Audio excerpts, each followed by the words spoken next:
Je reviens sur la question de la nourriture. Je crois avoir consacré une vidéo à ce sujet, je ne sais pas si elle a été mise en ligne, donc j'y reviens de toute façon. Il y a une nourriture pour les esclaves et une nourriture pour les maîtres. La nourriture pour les esclaves sont les légumes.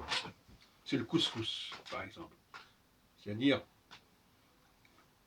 on fait un plat avec une potée comme ça, et puis on en verse à chacun dans son écuelle, si on peut dire. C'est l'écuelle qui va structurer le produit, qui va structurer la part, la portion. En revanche, quand on mange par exemple du poulet, il y a la fameuse formule l'aile ou la cuisse. Et ça veut dire qu'on vous demande l'origine. Ce que vous voulez, on ne vous demande pas, vous prenez du couscous, on vous dit voilà, prends du couscous. Là, on vous demande qu'est-ce que tu veux, quelle est la partie que tu veux. C'est pas du tout la même chose. C'est pas vous qui structurez, qui définissez la partie en elle-même. La partie, elle est déjà déterminée par la configuration de l'animal. C'est pas aussi vrai pour des côtelettes ou pour un gigot. On voit bien que les viandes nobles, la nourriture noble, c'est la nourriture de l'animal. Parce que les légumes, eux, n'ont pas de structure.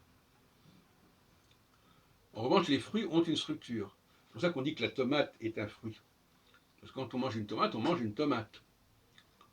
C'est pas la même chose que quand on mange du riz, des pâtes, ou des petits pois, ou des haricots verts. Là, c'est une portion toc.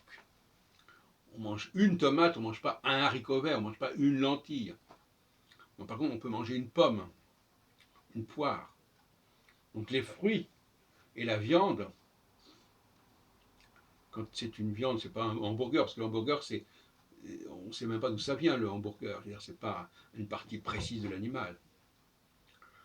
Donc voyez-vous, dès qu'on descend socialement et culturellement, on arrive à des produits qui n'ont pas de définition précise, qui n'ont pas d'origine précise.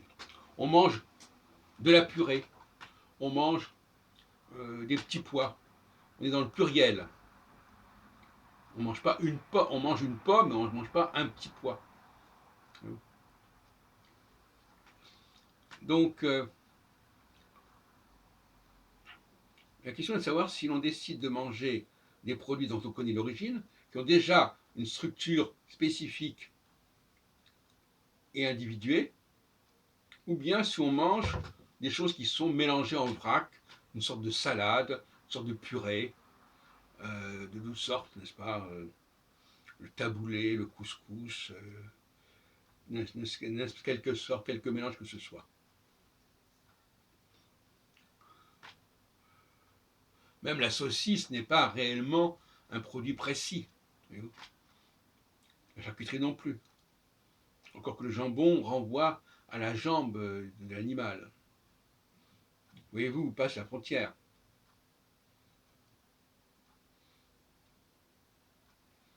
Et d'ailleurs, on notera cette distinction entre l'aile et la cuisse dans le poulet. L'aile qui est la partie haute de l'animal, et la cuisse qui est la partie basse.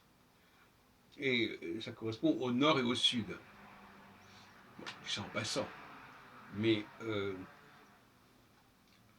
dans le cas du poisson, par exemple, si on oppose les sardines au thon, on s'aperçoit par exemple quand on achète une boîte de sardines, on a des sardines qui ont une forme bien précise. En revanche, quand on achète une boîte de thon, on a des morceaux de thon. Et ça ne renvoie pas à quelque chose de bien précis, c'est pas une structure précise. Voilà, à méditer.